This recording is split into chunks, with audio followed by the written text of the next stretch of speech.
আর আজকে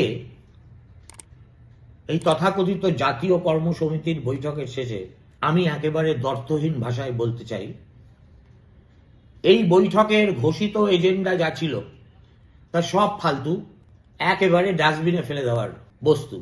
অঘোষিত এজেন্ডাটাই ছিল সবচেয়ে গুরুত্বপূর্ণ।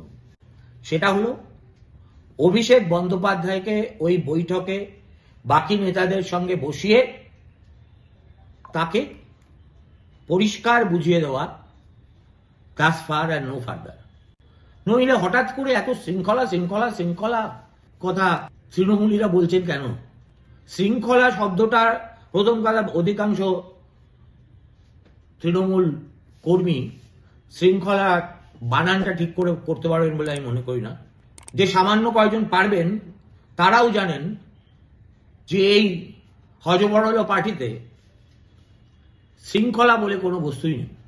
আর ইনফ্যাক্ট একটা শৃঙ্খলাবদ্ধ দল হতে গেলে তার যে চরিত্র লক্ষণ থাকে, তার যে কাঠামো থাকে, যে কমান্ড স্ট্রাকচার থাকে, তৃণমূলে তার লেশমাত্র কখনো দেখেছেন কি? শৃঙ্খলা ভঙ্গ মানে কি? মানে হঠাৎ হঠাৎ শিয়াল ছানার মতো হুক্কা হুয়া না করা, অভিষেকের নামে দিদির উচিত পদ ছেড়ে দেওয়া, দিদির উচিত অভিষেককে ডেপুটি চিফ মিনিস্টার করা, দিদির উচিত তাকে স্বরাষ্ট্রমন্ত্রী করা।